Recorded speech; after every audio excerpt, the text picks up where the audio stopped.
Hey there, Sharon Horne-Ellstrom. Welcome to day 2781 of What You Up To Now. Today we're talking about spiritual health and well-being, of course, point of view, perspective, different perspectives, and how we approach things. What we put into our experiences is what we get out of them. We'll talk about that a little deeper.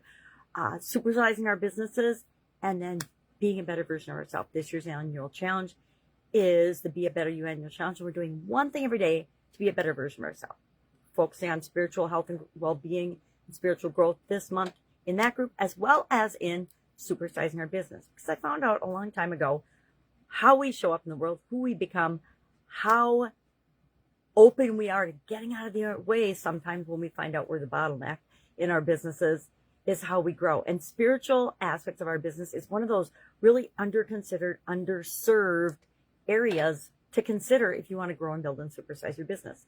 We can get a huge competitive advantage by thinking about things like emotional health and well-being, spiritual health and well-being, as well as the regular financial, etc., physical health and well-being of our organizations as well.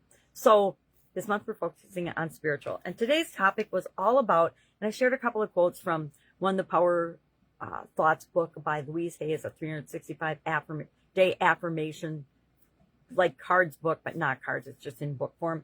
And then Wayne Dyer's Everyday Wisdom for Success, which is definitely applicable to our lives and to our businesses as well. And talked about what we put into our experiences is what we get out of them.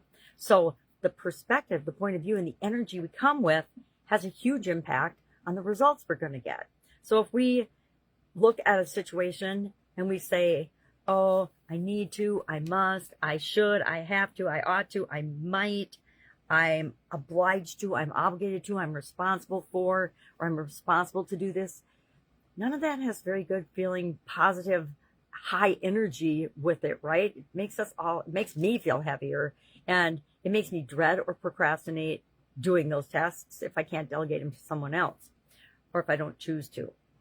However, if we approach the same experiences with excitement, I'm excited to, I'm curious to, I'm delighted to, I'm stoked to, I get to, I choose to, I'm lucky to be able to do this thing or have this experience, that comes with a whole different type of energy. And the results we get as from that experience are going to be very different than if we feel, oh my God, I got to do this, I have to do this, versus I'm choosing and wanting to. And I talked about in Supersize Your Business, the words that we use, and I spent like 5 years talking about what things mean and the importance of words in our businesses as well as in our everyday lives.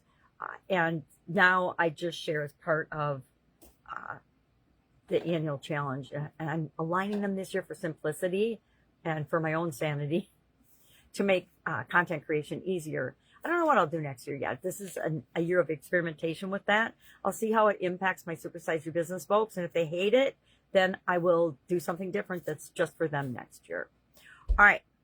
Any questions? Hit me up.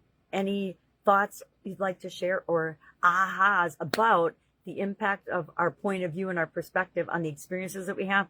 I would love to hear that. I know I've got literally thousands of stories about how what I put into something is what I got out of it.